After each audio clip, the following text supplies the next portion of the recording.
दोस्तों नमस्कार। कानूनी बात बताने वाले मेरे YouTube चैनल में आपका स्वागत है।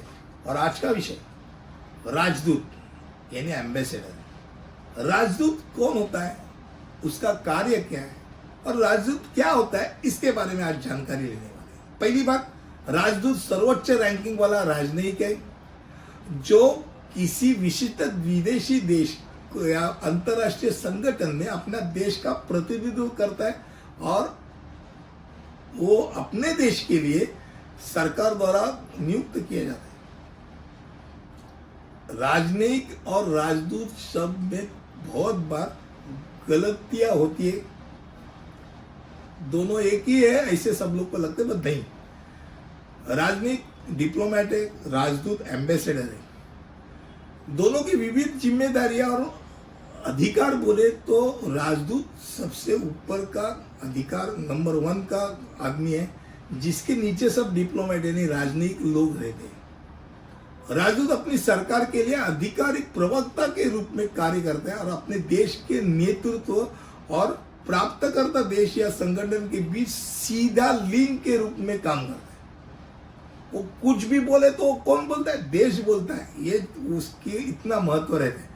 इसी प्रकार एक राजदूत की प्रमुख जिम्मेदारियां में अपने गृह देश और प्राप्तकर्ता देश के बीच एक प्रभावी संचार और समन्वय सुनिश्चित करने का कार्य होता है। राजनीति के पास राजनीतियों को तुलना के अधिक अधिकार होता है, जिम्मेदारी होती है। डिप्लोमेट्स होते हैं ना, बहुत सारे डिप्लोमेट्स वो एक दो कार्य के लिए होते हैं, इसके सब कार्य उसके अंदर ही होते हैं। राजदूत अलग अलग चीजों के लिए डिप्लोमेट्स रख देता है कि भाई इस चीज के लिए ये आदमी चाहिए, इसके लिए ये आदमी चाहिए, और ये सब लोग ये इनको रिपोर्टिंग करते हैं।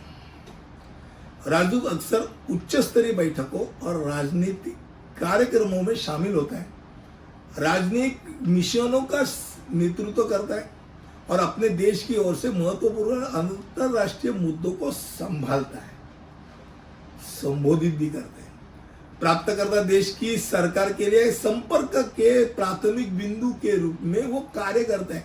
भाई किसी भी देश के चीज के लिए, मान लो फलाना फलाना देश से हमको नहीं बन रहा है, वो अलग कुछ गलत किया, तो किसको बुलाया जाता है? उसके राजदूत को बुलाया जाता है। उसको जो छापना है वो छापा जाता है कि ये बहुत गलत हो गया है, अपने देश को बोलो अगर ये ऐसा हो गया तो हम ऐसा ऐसा करेंगे। ये जो दूत होता है राजदूत, वो ऐसे समय में अपना अंगार अपने पेट में खा ही लेता है, क्योंकि वो अगर रिस्पॉन्स में उल्टा रिस्पॉन्स कुछ भी गलत अगर बोल दिया तो वो देश और उस देश में संबंध बिगाड़ सकता है। यानी एक अगर देखा जाए तो राजदूत ऐसा आदमी है कि जो भाई बहुत टेंशन का काम कर रहा है, बहुत उसको अधिकार भी है पर टेंशन वाला काम रहता है।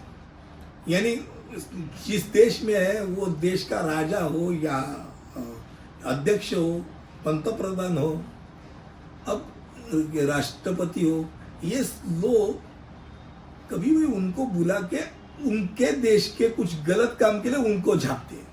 अब ऐसे समय में वो कैसे ठंडा बर्ताव कर सकता है, वो जो चीज बिगड़ी हुई है, बिगड़ी हुई चीज को अच्छा बनाने का प्रयास कैसा किया जा सकता है, वो ये सोचता है, क्योंकि उसके सरकार को रिप्रेजेंट करता है और कोई भी ये नहीं चाहेगा कि अपना देश का नुकसान हो। राजदूत राजनयिक कर्मचारियों के काम के प्रबंध और देखरेख का भी काम करता है, उसके लिए वो जिम्मेदार होता है।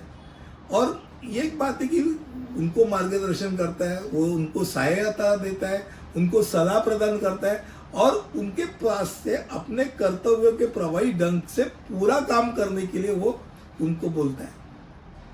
अब उसके लिए आवश्यक कौशल और ज्ञान की तो जरूरत होती है। यानी राजदूत आधिकारिक समारोह और सामाजिक कार्यक्रमों में अपने देश का प्रतिनिधित्व करते हैं, द्विपक्षीय संबंधों को मजबूत करने का, सांस्कृतिक चीजों का आदान प्रदान करने का, बढ़ावा देने का काम करता है। गणमान्य व्यक्तियों और राजनीतिक समुदाय के सदस्य के साथ वो जुड़ता है। राजदूतों को अक्सर अपने उच्च प्रोफाइल पदों के कारण अद्वितीय चुनौतियों का सामना करना पड़ता है, जो मैंने अभी बताया। अब ऐसे समय राजदूतों को कूटनीतिक कौशल्य, नेतृत्व क्षमता और सांस्कृतिक संवेदनशीलता बहुत अच्छी तरह लगती है। अपने राजनीतिक उद्देश्यों को प्राप्त करने के लिए जटिल राजनीतिक परिस्थितियों में वो निपटता है, उस परिस्थिति का सामना करता है और प्रभावशाली व्यक्तियों के साथ संबंध बनाए रखने का काम करता है, सांस्कृतिक मतभेदों को निपटने का काम करता है। सफल होने के लिए मैं बताया कि ऐसे राजदूत बहुत अलग स्तर पे काम करता है। राजदूत राजनीतिक मिशनों में भीतर सर्वोच्च रैंक का प्रतिनिधित्व करता है, वो बाकी के सब डिप्लोमेट्स के ऊपर है। तो अपने मेजबान देश के राजनीतिक प्रयासों का नेतृत्व करने का काम उसके ऊपर रहता है। राजनीतिक कर्मचारियों का प्रबंधन करना, उसका रैंकिंग करना, उनके साथ संबंध रहना, उनका जो कुछ है कवर करने का काम इनके पास रहता है। और सबसे बहुत बड़ी बात कि उसको पूर्ण रूप से अपने जिसको पता डिप्लोमेटिक राजदूतों को राजनीतिक छूट प्राप्त है। क्रिमिनल और सिविल केस उनके ऊपर नहीं बनती। अंतर्राष्ट्रीय नियमों के अनुसार उनको अपने देश जो कुछ है उसके लिए देख लेता है। राजदूत एक अलग चीज है, एम्बेसडर जिसे बोलते हैं। आज मुझे लगता है कम शब्दों में आपके सामने मैंने इसके बारे में रखा। अगले वीडियो में ऐसे कुछ अलग से चीज की इंफॉर्मेशन आपके सामने रखूंगा। तब तक के लिए अनुमति दीजिए। धन्यवाद।